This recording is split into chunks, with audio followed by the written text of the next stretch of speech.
तब मुझे रियलाइज़ हुआ कि मैं वापस डेलॉयट जा नहीं सकता, मैं फुल टाइम एंटरप्रेन्योर बन नहीं सकता। तो अब मुझे क्या करना पड़ेगा, मतलब पापा से नज़रें मिलाने के लिए कुछ तो करना पड़ेगा ना।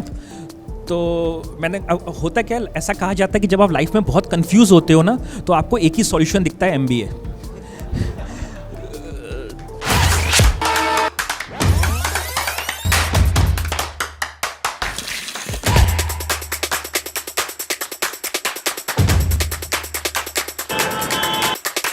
This reminds me of a story that you told me, about your father and how he reacted to your selection at XLRI. Can you share that story with us? What exactly happened? So before that also there is a story. So from engineering college I got, so I did my MBA from, I did my engineering from IIT DAV Indore. After that I got placed in HSBC. After HSBC I worked with Deloitte, and both in India and the US. So my life was going pretty well. In terms of a middle class family boy, I was living a dream life. My parents were super happy with me, and they were thinking to get me married because अभी status हो गया था थोड़ा, society में पैसे ऐसे कमा लिए थे, US जाता रहता था. I was little unhappy with what I was doing. I was good at work, but मेरे अंदर एक डिससेटिस्फैक्शन था, एक रेस्टलेसनेस थी. उसका कारण ये था, मुझे लगता था कि मैं AC में बैठ के PowerPoint प्रेजेंटेशंस बनाता हूँ, and I think that I am helping out business leaders in solving their business problems because I call myself as consultant. But am I really solving somebody's problem और I am just making PPTs, fancy PPTs? तो और मेरे अंदर एक curiosity थी, since childhood रही है. I always wanted to understand how come few entrepreneurs are able to create admirable brands while many struggle to survive. Right. तो बॉम्बे में मैं डेलॉइट में पवई में काम करता था, एंड किसी ने मुझे सजेस्ट किया कि वीकेंड पे IIT बॉम्बे में ना एंटरप्रेन्योर्स के सेशंस होते हैं, where people come and share their stories that how they create successful brands.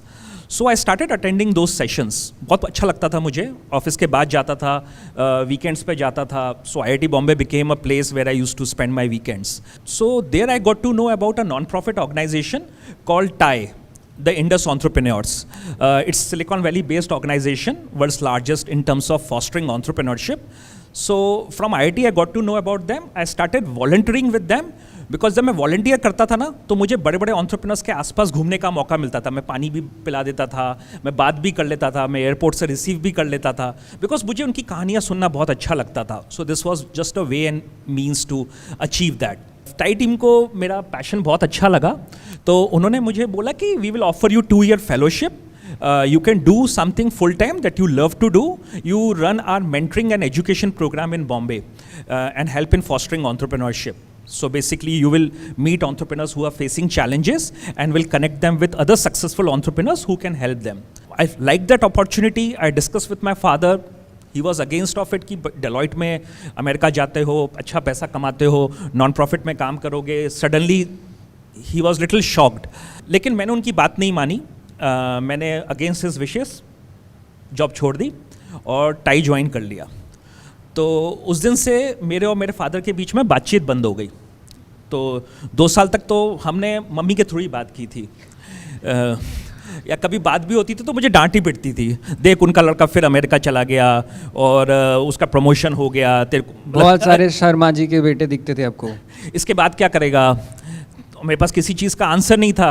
मुझे लग रहा था मैं बहुत कुछ सीख रहा हूँ. फिर जब मेरी फेलोशिप एंड होने लगी ना, तब मुझे रियलाइज़ हुआ कि मैं वापस डेलॉइट जा नहीं सकता, मैं फुल टाइम एंटरप्रेन्योर बन नहीं सकता. तो अब मुझे क्या करना पड़ेगा, मतलब पापा से नज़रें मिलाने के लिए कुछ तो करना पड़ेगा ना. तो मैंने, होता क्या, ऐसा कहा जाता है कि जब आप लाइफ में बहुत कंफ्यूज होते हो ना, तो आपको एक ही सॉल्यूशन दिखता है, MBA. तो उसके पीछे एक स्टोरी है, कैसे वो आया मैं आई थिंक बाद में कवर करता हूँ. तो मैंने बहुत मेहनत करी. मेरा एक ही कॉलेज से कॉल आया, वो था XLRI.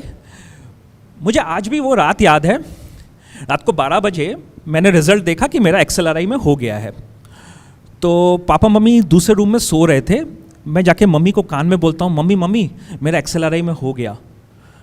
पापा दूर सो रहे थे लेकिन वो उठ गए, and he hugged me after 2 years. And XLRI मेरे लिए स्पेशल इसलिए है क्योंकि इस एडमिशन की वजह से मैं वापस से अपने फादर के क्लोज आ पाया. उनको लगा, उनको मेरे ख्याल से नहीं हो पाई, और मुझे एक बहुत बड़ी इंसाइट मिली। मुझे लगा मेरे पापा सो रहे हैं पर वो जाग रहे थे। आई थिंक वो मेरे लिए परेशान थे कि मेरा बेटा क्या करेगा अगर इसका नहीं हुआ तो। कहीं ना कहीं वो मेरे लिए परेशान थे। And I think that's why XLRI is special for me. So I've heard stories like I wanted good marriage proposals, that's why I did MBA. I heard stories like XLRI जाना था because वहाँ 50-60% female students पढ़ते हैं, but this time around it was like पापा को मनाना था इसीलिए MBA करना था, और कुछ समझ नहीं आ रहा था इसीलिए MBA करना था, राइट? एक और स्टोरी है, इसके पीछे इंस्पिरेशन कहाँ से आया। तो ऐसा नहीं कि मैंने सोचा कि मैं XLRI में जाना चाहता हूँ या अच्छे कॉलेज में जाना चाहता हूँ, मेरा तुरंत हो गया। अमिताभ बच्चन की स्टोरी नहीं है, बहुत सारे अप्स एंड डाउन्स हुए थे।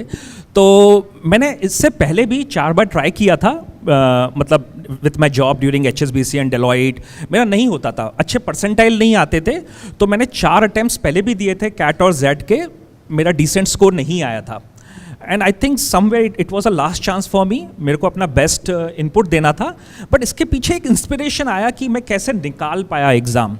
तो हुआ क्या था कि जब मैं कंफ्यूज था कि मैं टाई के बाद नेक्स्ट क्या करूँगा, मैं अपने एक मेंटोर के पास गया। He is a very successful entrepreneur, well known in Indian entrepreneurship circle, and I knew him because of tie. तो मैंने उनको जाके बोला कि सर मेरे को फुल टाइम एंटरप्रेन्योर नहीं बनना है, बिकॉज मैंने एंटरप्रेन्योर्स के इतने चैलेंज देखे हैं, and I think I don't have that kind of self confidence right now to become an entrepreneur, and मुझे समझ में नहीं आ रहा मैं लाइफ में नेक्स्ट क्या करूँगा। And I told him my family situation and all. He gave me a very valuable advice. He said, Harsh, cricket में ना 2 पॉपुलर लोग हैं, एक है सचिन तेंदुलकर जो कि मैदान में जाके खेलता है, और दूसरा है हर्षा भोगले जो खेलता नहीं है बट गेम को इतनी अच्छी तरीके से समझता है कि he can talk and write about players and their strategies. If you don't want to become an entrepreneur who goes and plays in the business field like Sachin Tendulkar, don't become. But I think you have a hunger and curiosity to become someone like Harsha Bhogle in the field of business. That one analogy gave me a source of inspiration, vision and positivity. तो मैंने हर्षा भोगले के बारे में search किया था उस समय internet पे, and I got to know that he has done his MBA from the top business school in India, IIM Ahmedabad. And वहाँ से मेरे अंदर ड्रीम आई थी कि अगर मुझे इनके जैसा कुछ बनना है तो कहीं ना कहीं अच्छे कॉलेज में जाना पड़ेगा, एंड आई थिंक उस इंस्पिरेशन ने मुझे हेल्प किया। During your time at XLRI, what made you think that branding and marketing is something where your heart lies? हाँ, so again comes to my role models story Harsha Bhogle. I was constantly reading about him, तो मेरे को लगा कि इनको follow करके एक फ़ायदा तो हो गया ज़िंदगी में, अपने को इंस्पिरेशन मिल लेके अच्छे MBA कॉलेज में एडमिशन मिल गया, लेकिन अभी और क्या कर सकते हैं इनको फॉलो करके। तो देखा कि Harsha Bhogle magazines and newspapers में अपने एरिया ऑफ इंटरेस्ट के ऊपर लिखते हैं, तो मैंने भी सोचा मैं भी लिखूँगा। अब किसके ऊपर लिखूँ, तो मार्केटिंग एंड ब्रांडिंग में मेरा इंटरेस्ट था, क्योंकि XLRI में आने से पहले मैंने एक किताब पढ़ी थी purple cow by Seth Godin, and वो मुझे बहुत अच्छी लगी थी। It generated lot of interest in me about marketing. तो मुझे लगा कि मार्केटिंग पे में ही करना है, मार्केटिंग पे ही बुक्स पढ़ूंगा, और मैंने आर्टिकल्स लिखना चालू किया। Just to share with you, मेरा पहला आर्टिकल 1 साल तक पब्लिश ही नहीं हुआ। मैं जिसको भेजता था कोई एडिटर रिस्पॉन्स नहीं देता था, कोई एडिटर रिजेक्ट कर देता था, मतलब कहीं से कुछ नहीं हो रहा था। तो मैंने एक दिन फ्रस्ट्रेट होकर सेथ गॉर्डन को ही आर्टिकल भेज दिया। 1 साल हो गया था। Seth Godin was kind enough कि उन्होंने मेरे आर्टिकल को अप्रिशिएट कर दिया। वो आर्टिकल जब वो अप्रिसिएशन मेल आया तो मैंने उठा के एक one of the top publications in India के एडिटर को फॉरवर्ड कर दिया कि भाई सेथ गॉर्डन ने अप्रिशिएट किया है सर, कम से कम अब तो देख लो, कुछ तो है मेरे आर्टिकल में। एंड उन्होंने नोटिस किया, he was kind enough, article publish हो गया, and it became the most popular article in entrepreneur magazine in that particular month.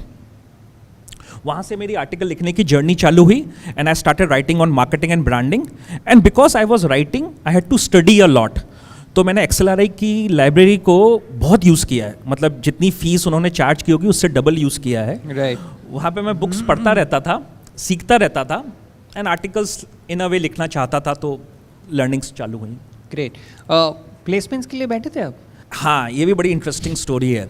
तो हुआ क्या कि मुझे उस समय मैं थोड़ा इकोनॉमिक टाइम्स वगैरह ज़्यादा पढ़ता था और टाई वगैरह से आया था, तो मेरे को स्टार्टअप्स का क्रेज़ बड़ा हो गया था। मेरे को लगता था कि टॉप 20 स्कूल से निकलेंगे ना तो स्टार्टअप में काम करेंगे, वो भी इंटरनेट स्टार्टअप में। गूगल, अमेजॉन की स्टोरीज बड़ी पड़ी थी। अब हो क्या रहा था कि हमारे टाइम पे इंटरनेट स्टार्टअप आ नहीं रही थी, उस समय इतनी होती भी नहीं थी। आई थिंक उस समय इंडिया में शायद एक यूनिकॉर्न होगी या इंटरनेट स्टार्टअप्स उतनी नहीं थी, मतलब हमारे टाइम पे नहीं आ रही थी, बड़ी बड़ी कंपनियाँ आ रही थी और मैं प्लेसमेंट में बैठता नहीं था।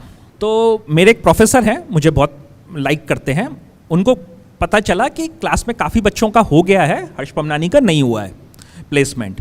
तो उन्होंने मुझे मिलने के लिए बुलाया। तो उन्होंने बोला कि क्या बात है, तुम्हारा प्लेसमेंट नहीं हो रहा, कोई प्रॉब्लम है? मैंने बोला नहीं सर, मैं बैठता ही नहीं हूँ।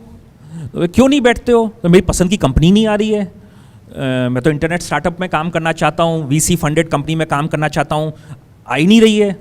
तो बोले नहीं आएगी तो क्या बिना नौकरी के यहाँ से जाओगे? और अगर ऐसा हुआ तो लोग बोलेंगे कि इसका XLRI से भी प्लेसमेंट नहीं हुआ, इसका मतलब लड़के में कुछ प्रॉब्लम है। तो मेरी बात मानो तो एक जॉब ले लो यहाँ से और बाहर ट्राई करते रहो, किसने मना किया है तुमको? तो नेक्स्ट कंपनी में मेरा हो गया। मे बी शायद तब तक कंपटीशन कम हो गई थी या मैं लकी था या सर का आशीर्वाद था, नेक्स्ट कंपनी में मेरा हो गया। And with in a month मेरा फर्स्ट क्राई में भी हो गया, which is now a unicorn startup, internet based company. तो मैंने फर्स्ट क्राई ज्वाइन किया, जैसा कि मुझे एक इंटरनेट स्टार्टअप ज्वाइन करनी थी। How was your journey in First Cry? First Cry was a relatively new startup at that point in time, and you mentioned that how you got through to First Cry. What sort of a role you took up at that point, and how did that also helped you in becoming what you are now? I'm sure these two are connected somewhere. Very much connected, very much connected. तो first time में my role was I was senior manager marketing there, and I got to learn a lot because क्या होता है ना, startups में आपको बहुत ज़्यादा एक्सपोजर मिलता है। मैं वेयर हाउस भी जाता था, मैं अलाइंसेस के लिए बैंक से भी मिलता था, प्ले स्कूल से भी मिलता था, एंड सबसे अच्छा एक्सपीरियंस था। I think I am privilege to get that kind of experience. I got an opportunity to work on, I would say probably India's first marketing model with almost zero customer acquisition cost and very high conversion rate. So I've written articles on them and covered in my books also. You can read more about it. But that was a fantastic experience. But एक problem थी वहाँ पे काम करने में कि startups में होता क्या है ना, आपसे एक्सपेक्टेशंस बहुत ज़्यादा होती है बिकॉज रिसोर्सेज कम होती है।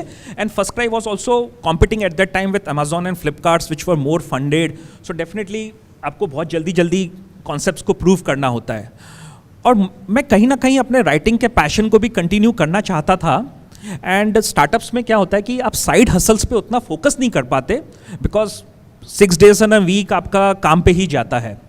So even though I was learning a lot, I was not able to continue my side hustle. And एक दो चीज़ें और लगा कि कभी कभी क्या होता था, पापा मम्मी बोलते थे कि बेटा शादी के लिए ये लड़की से मिल ले। अब काम इतना होता था कि मैं बोलता था मैं नहीं आऊँगा, काम है मेरे को मंडे को प्रेजेंटेशन देना है। तो थोड़ा वर्क लाइफ बैलेंस मुझे लगा कि अभी मुझे ज़्यादा चाहिए। So I moved into after spending some time with First Cry, I moved into a larger company. So then from there you moved to a company which gave you a lot of flexibility because Cognizant. I mean, थोड़ा time मिल गया ना life में। Lot of flexibility तो नहीं बोलते, Monday to Friday तो बहुत ही काम करते थे, बट हाँ सैटरडे संडे को छुट्टी मिलती थी तो ठीक है, टेंशन कम था। टेंशन कम था, हाँ। सो टेंशन कम हुआ and that's transpired into more writing and from there I think the idea germinated for the first book that you wrote, Booming Brands. First book का आइडिया थोड़ा बाद में आया था। So I was writing articles in various business publications, so that was my side hustle. तो एक time पे मुझे ऐसा लगने लगा मैं कंफर्ट जोन में आ गया था, मेरे 50 के आसपास आर्टिकल्स हो गए थे। आई started writing in Forbes India. तो तब मेरी वाइफ ने मेरे को बोला कि तुम इतनी जर्नी अगर किसी को रोल मॉडल बना के ट्रैवल किए हो तो why don't you take more inspiration from the same person and figure out what you can do next rather than getting into a comfort zone. Because उसको मेरे से पहले रियलाइज हो जाता है कि कब मैं उड़ रहा हूँ, कब मैं कंफर्ट जोन में जा रहा हूँ, कब मैं डिप्रेस्ड हूँ। आज अगर मैं बोलता हूँ कि मैं इनसाइड आई एम के स्टेज पे बैठा हूँ, आपके साथ बैठा हूँ, आप लोगों के सामने बैठा हूँ, बड़ा प्रेस्टिजियस मोमेंट है, उसमें उसका बड़ा कॉन्ट्रीब्यूशन है। 3 किताबें, आई थिंक अराउंड 90 आर्टिकल्स लिखे हैं, बहुत मोटिवेट करती है। इनफैक्ट पता है क्या हुआ, आज जब मैं आ रहा था सुबह तो मैंने उसको बोला मैं अच्छा लग रहा हूँ, कहती एक्सेलेंट लग रहे हो. She boosted my confidence so that I can come and speak here quite well.